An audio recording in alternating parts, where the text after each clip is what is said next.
Welcome to Civil News, where the most shots are fired. Introducing your news crew, Rain Antoniewicz on weather, Victor Lopez on sports, Talia Bostic on civil rights, Story Thomas on trending stories, and Carlos Delgado and Madeline Lynch as your anchors. Thank you everybody for tuning in to today's broadcast of Civil News. I'm Madeline Lynch. And I'm Carlos Delgado, and we will be joining you for this morning. Today, we'll start off with all of the top stories that matter to you. We're focusing on the start of the Civil War breaking out in our very own front yards. Here is Story Thomas to talk more about the topic.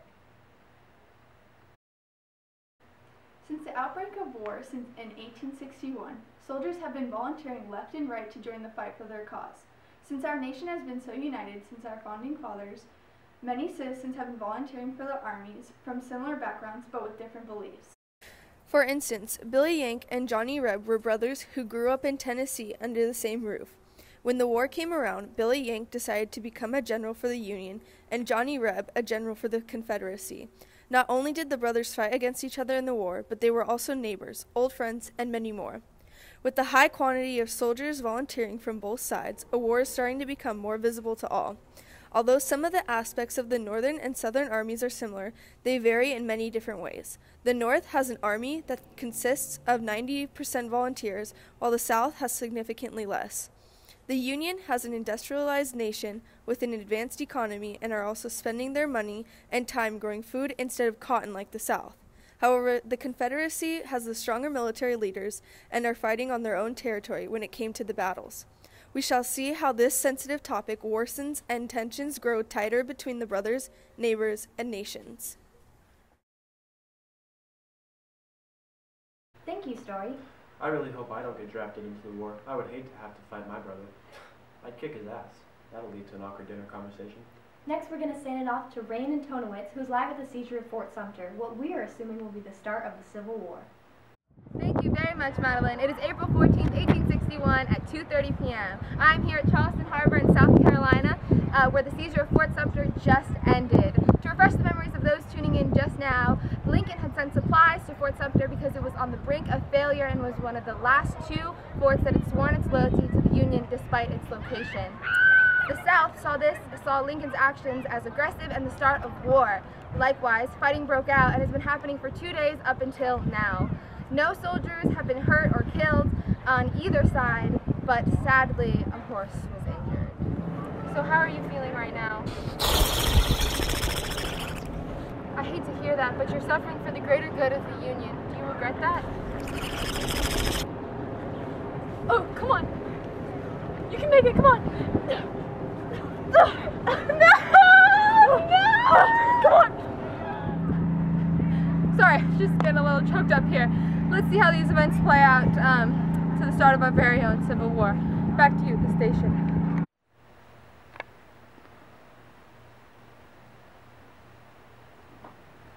Well, thank you, Rain, for the sad report.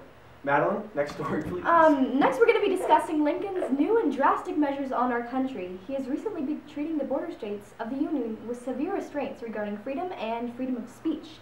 Lincoln did not allow the press to express any negative information about him, the Union, or praising the Confederacy.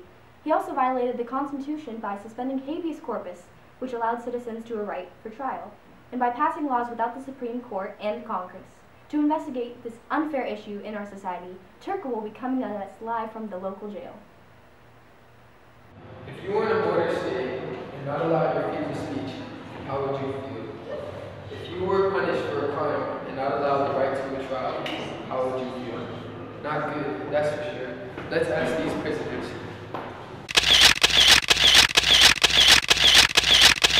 Why are you in jail? Well, was one of the journalists from the Kentucky Press, and I wrote a not-so-glorifying article about Lincoln, and if you write about the Union in any of the wrong ways, you end up in here. I'm a journalist. I shouldn't be in here with criminals, yet here I am. See, young talented folks are getting sent to jail for speaking up for what they believe in. However, not all of the people are in jail for using their freedom of speech. Lincoln has been throwing people in jail too frequently, and that ain't right. Let's talk to one of them. Why are you in jail? I was just jaywalking, man. Lincoln's tripping. He is tripping. And why are you in jail? Did you rob a bank? No. Did you go too fast on your horse on the main road? No. Did you smoke weed? Yeah. Is that why you're in jail? No. Then what was it? I was just feeding the homeless man. Like, I have good morale, and that's why I got thrown in jail for it. Like, I'm on Ephraim. Look at me. I'm fucking Ephraim. Since habeas corpus was disintegrated, people are not allowed to be trial and are thrown in here instead. Where is the fairness in that? There is none, and that ain't right. Back to the station. Thank you, Charco. Many decisions made by Lincoln are being questioned, like the ones mentioned, as well as the Emancipation Proclamation. The Emancipation Proclamation is outlawing slavery all in the South, but not in the border states. The Emancipation Proclamation was a great idea, but wasn't executed like it should be. Where he would, he could not, and where he could, he would not. We shall see how he continues to try to better our country during this time of need. Now to Rain with the local forecast. Thank you very much, Madeline. Out here today in Manassas, Virginia, we are looking at some clear skies, the perfect day to bring out the family, watch the events that will lead to the new definition of freedom. We are expecting some smoky skies in the high afternoons, but so be aware of that. You might also hear some screaming, shouting, gunshots. It'll only last a few years, so don't be alarmed. Okay, so anyways, make sure to bring some blankets and treats for today's Civil News sponsored event. Story is live at Bull Run now. I'm here today at the Bull Run with many families, such as the Johnson family. What are you guys doing today? We're here to watch Uncle Jimmy fight for the Union, and we decided to make a day out of it and brought snacks, binoculars, and a white flag in case the family has to surrender. Wow, I hope your team, country, wins. Back to you at the station. I wish I could be there with you, Story. It looks like a great time. Tune in now to hear the rest of the battle highlights of this decade. Welcome to Civil News Sports, where we talk about the shots fired in the battle. Today we are discussing the top 4 most important battles in the Civil War. Let's start off with the Battle of Bull Run. If you're looking at the battle from a bird's eye view, you can clearly see that the Union is set up to fail. Lincoln's push for victory is too sudden upon the chosen leaders. General McDowell and Major Patterson aren't prepared for this kind of assault. I agree with you, Eli. I was hanging around the soldiers' tents, and I overheard them calling Patterson Granny. That's just lack of moral from the soldiers. The problem is that they don't believe in their generals. They're plunging into a battle and not mentally prepared. Hold on now. Let's talk numbers here, guys. Statistically, the Union has 30,000 troops compared to 20,000 Confederate troops, and I just think purely based on this huge advantage, the Union should pull through in the end, despite their lack of morale. Let's see who's right. Damn! And it looks like Patterson is trying to pin down Johnston's troops in the Shenandoah area. Wait, hold on. It looks like Johnston's troops are pushing through. Oh my goodness, it's a massacre. They're stealing the right from Patterson's troops and punishing them in the process. I'm not at all surprised. Patterson is an experienced officer, but it seems as if he's set in his ways right about now. The Union needs a vicious attack and a vicious leader to pin down Johnston's troops. But it doesn't look like it's going to happen for him, Eli. It looks like you were right. Johnston defeated Patterson's platoon, and now they are moving on to McDowell, and just in time as well. Yup, I think it's safe to say numbers don't always matter for this Confederate army. And it looks like that's it. The McDowell is drawing back, and the Confederates have recognized they won. Guys, we can't forget about the other battles going on. Let's see. We got Antietam, where Union General George B. McClellan will face off Confederate General Robert E. Lee. In fierce showdown to decide the future of Lincoln's Emancipation Proclamation, I heard McClellan found Lee's plans bundled in 3 packs of cigars.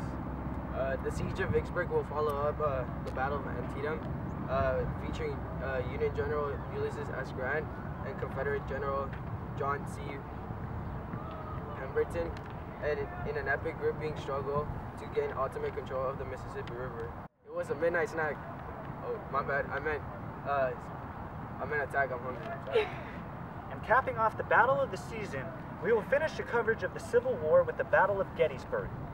we would be traveling the farthest north for the coverage of the battle where Union General George G.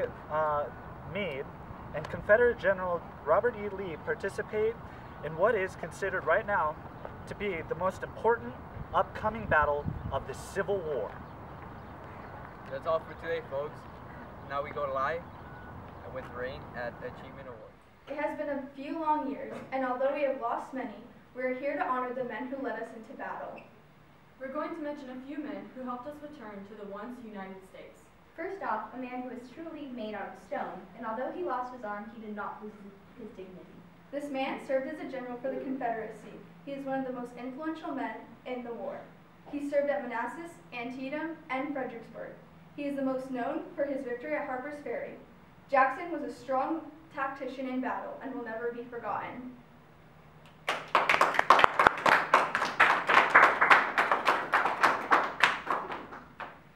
Next, a man who might be known to change the end and course of the war.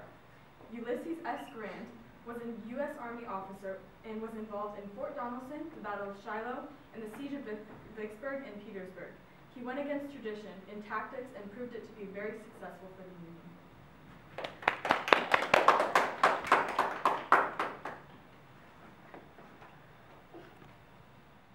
Next, a man with so much more than a handlebar mustache. George McClellan was an engineer, railroad worker, and a politician. He has fought in multiple wars prior to the Civil War. He was a Union leader who believed that he should focus on tactics rather than his numbers. He led the Union to a victory in Antietam, which led to the Emancipation Proclamation and a better morale for the Union.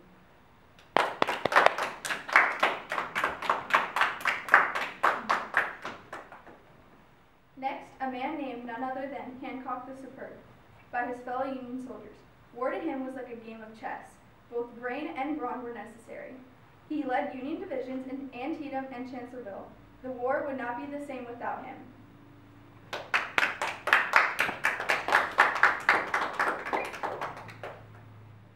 Up next, a man who needs no explanation, Robert E. Lee. He grew up with a general father, and that influenced him to serve 17 years in the Army and went all the way up to the ranks in time. He was offered to be general personally by Lincoln. However, when Virginia succeeded, he decided to fight for the Confederacy instead. He is the most famous Confederate general. He is a man of surprise, and for that we thank him.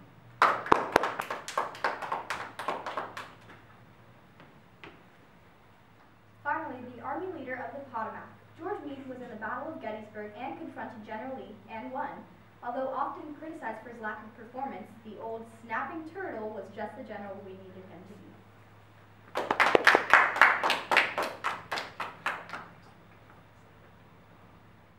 Although we have honored many men here tonight, we would like to take a moment to honor the men who are no longer here with us.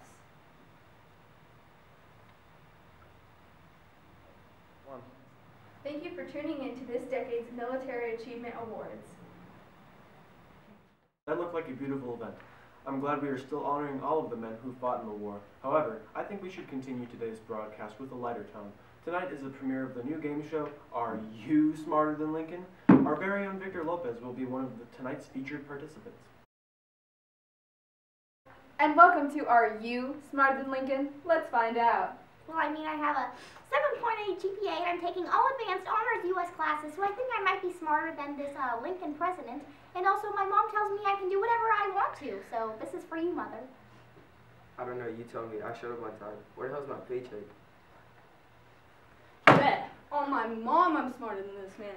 This gorilla looking, need to take a shower looking, wiped on paint his ass looking man. Like.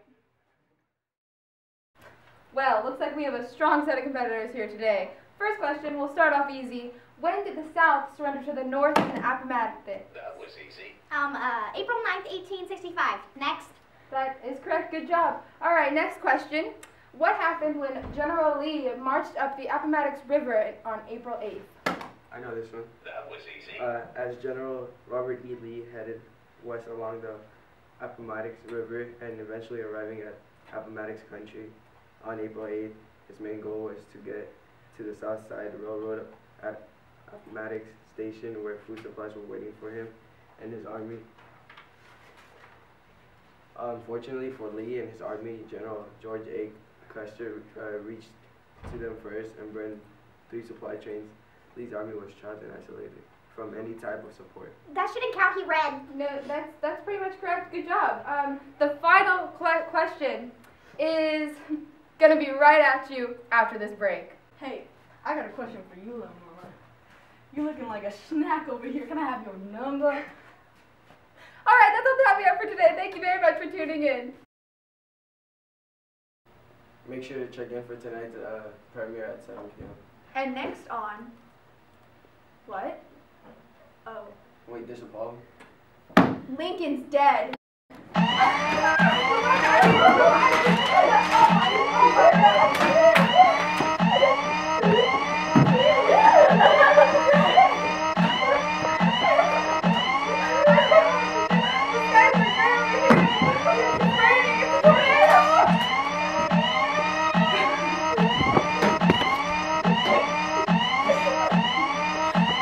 We'll be back soon.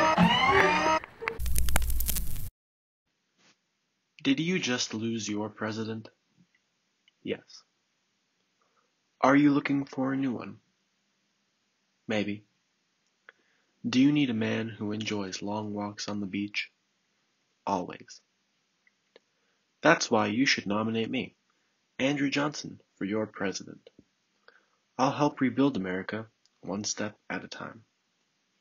You are in good, slightly dirty hands. I'm Andrew Johnson, and I approve this message. Breaking news, guys. Lincoln was just shot by John Wilkes Booth at Ford's Theater in Washington, D.C. at approximately 10:15 p.m. Booth sneaked into the presidential box where Lincoln was and fired a single shot out of his pistol in the back of Lincoln's head. Member of the Civil News, we apologize for the intensity of the past few events that have been occurring.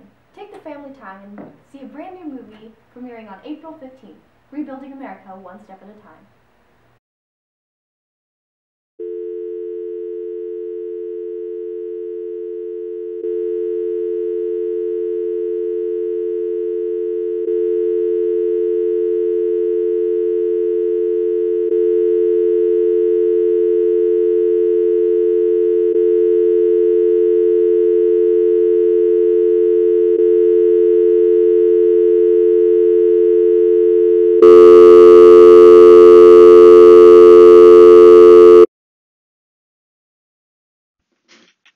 The president has been shot. His death brought the open slaughter of his plan as well. And all of your hopes and dreams of your dear war-torn country will be buried with Lincoln. But do not worry, my prime prospects. This announcement will only take a moment of your worthless time. As for slavery, as I'm sure you're all wondering, slavery will be dealt with by the Southerners. I'm prepared to put a new plan in place for the rebirth of this country. The South will adopt a white supremacist state of mind and brainwash any outliers. There will be new codes for which every man, woman, and child will abide by.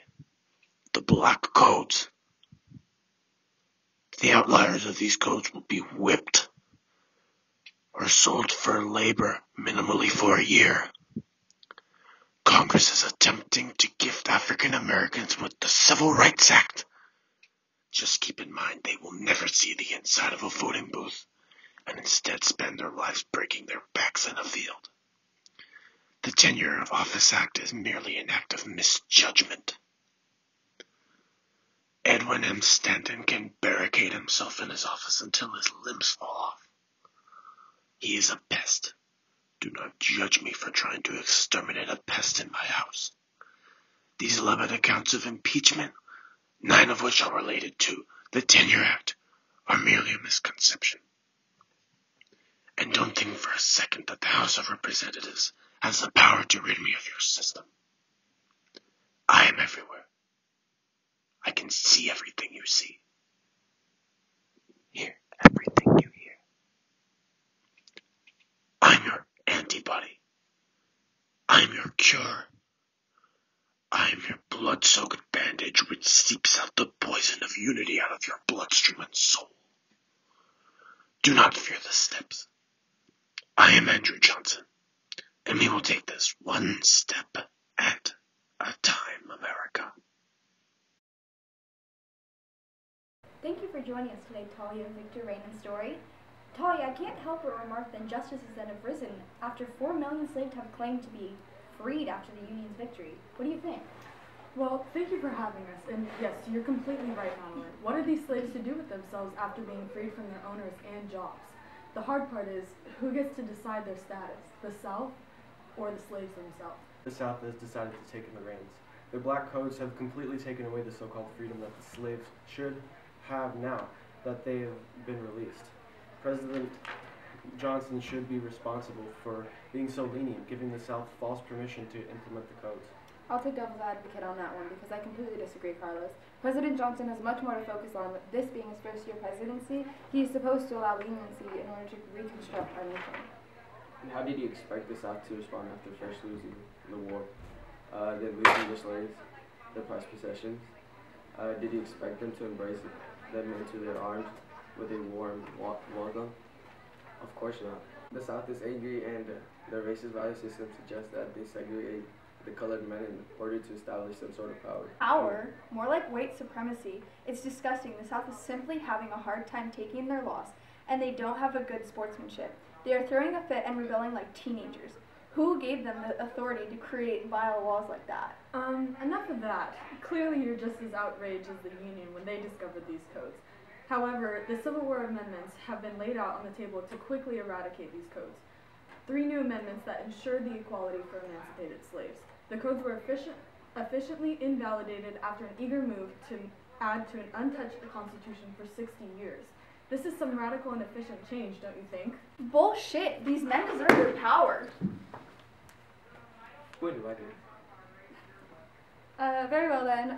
Talia, I couldn't agree more. The banning of involuntary servitude, the right to citizenship, and even the right to vote have not only changed the Constitution, but changed the course of history. Unfortunately, the battle of abolition is an uphill one, but we're almost to the top. There will always be trials and tribulation for these emancipated men, as long as there is hatred and racism in the Southerners' veins. Unfortunately, it's nothing these men haven't faced already. Agreed. Well, that's all for tonight, folks. Thank you for tuning in today with the Civil News, where all the shots are fired. Tune in tomorrow for the start of World War I.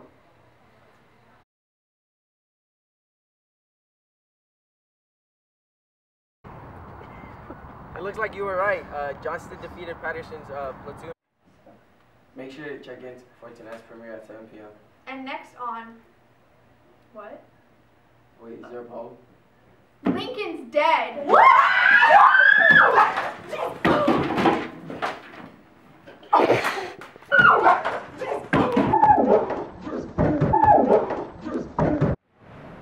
And why are you in jail? Did you rob a bank?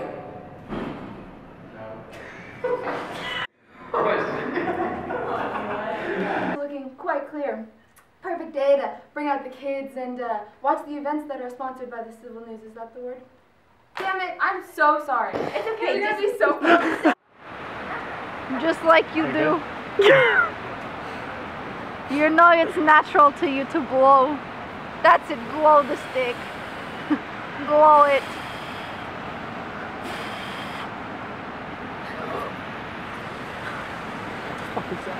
She jumped! Right. No, I dropped in the hole.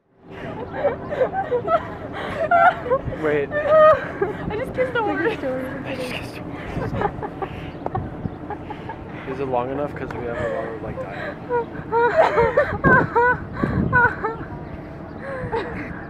Someone read the lines in their head and then point to us when to go. Come on. Thank you, Charco. Many decisions made by Lincoln are being questioned, like the ones mentioned, as well as the Emancipation Proclamation. The Emancipation Proclamation is outlawing slavery all in the South, but not in the border states. The Emancipation Proclamation was a great idea, but wasn't executed like it should be. Where he would, he could not, and where he could, he would not. We shall see how he continues to try